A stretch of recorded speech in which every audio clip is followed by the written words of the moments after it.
Have you ever woken up and wanted to create a sword with lightning? Well, you've come to the right place. This actually works on any object, not just this sword. Let's get into it. The advantage of doing it this way is that with image planes, you can't really go into 3D and there'll be some like perspective issues, but with this you can go all the way around and it'll never have any issues. So with the new blend file, and you can use any object you want. It doesn't have to be this specific sword. I just got this off of Blender Kit. You want to select the object and go into your particle settings and add a hair particle. And it looks crazy right now, but if you reduce the size right about there and then turn on the hair dynamics, then you add a force field and a turbulence. Just move it to the center,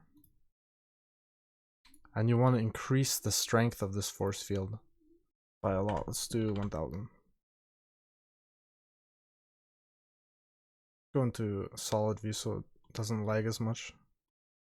Looks like the amount of hair is way too much, so let's put that down to 40. And here you see this type of lightning effect. It doesn't look as good right now, but we'll get there. And you see the top is just waving like there's a strong wind. You want to mess with this turbulence until all of it is like this, like shaking all over the place. Let's increase the size. The size is mainly what you want to mess with. And there you go. All of it is now going crazy. That's exactly what you want. And before we go any further, you want to go into your render properties. And in hair, make it strip. This will make it more 3D instead of just these single lines. And then after you do that, you can go into hair shape in your particle settings and decrease the root to 0 and then increase the tip. This will give you kind of this lightning look. You can mess with these settings more if you want. Also the diameter. But if you go in here, you can kind of see it. It's starting to get there. But we need to do some more work. So in your material properties, you want to add a new material with this plus sign. And then hit this surface. And then just hit E on your keyboard. And this will add an emission material. And this, you don't see anything change now, but just make it like a light blue with 25 strength. And then in your particle settings, if you go to render, you can see material, and then you just select the material you just made.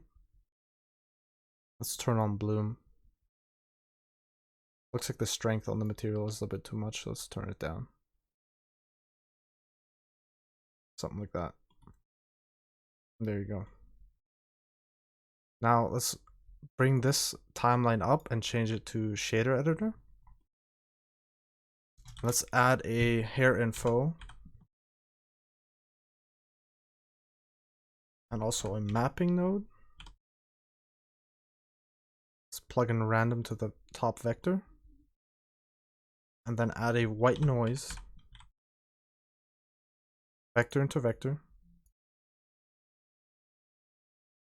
And then let's add a transparent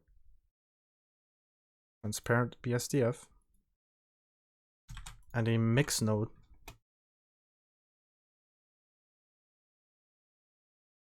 Mix shader. Let's mix these two together. Also, remember to, in your material settings, in blend mode, make it alpha clip.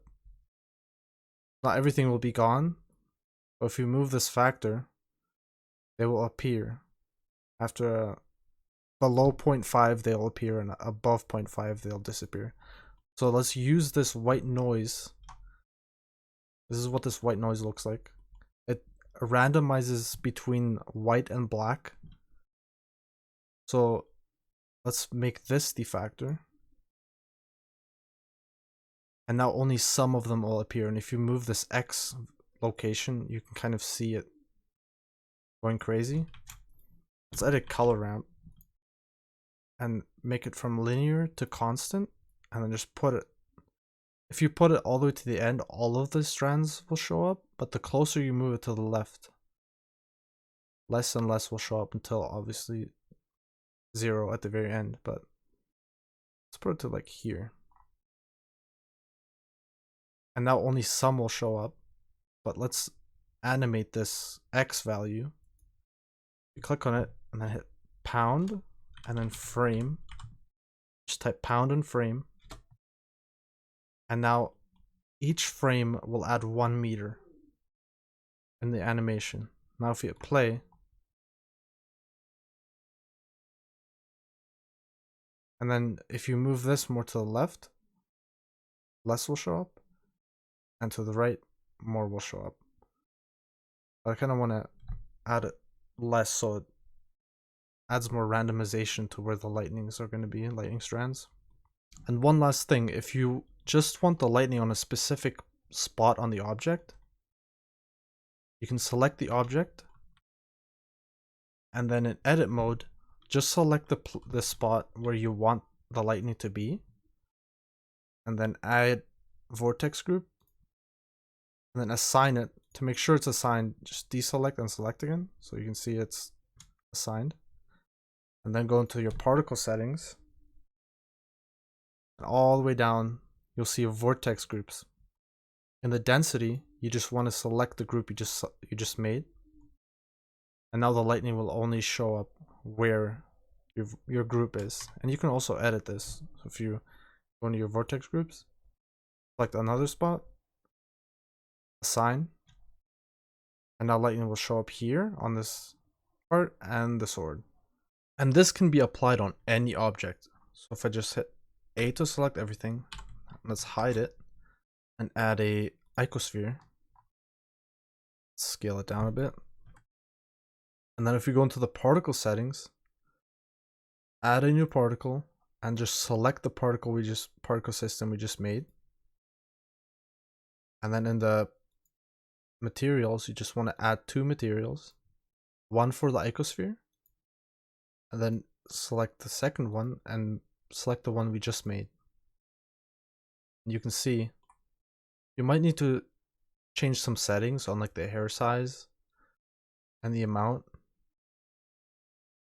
but here's a lightning effect on any object. Hope you enjoy.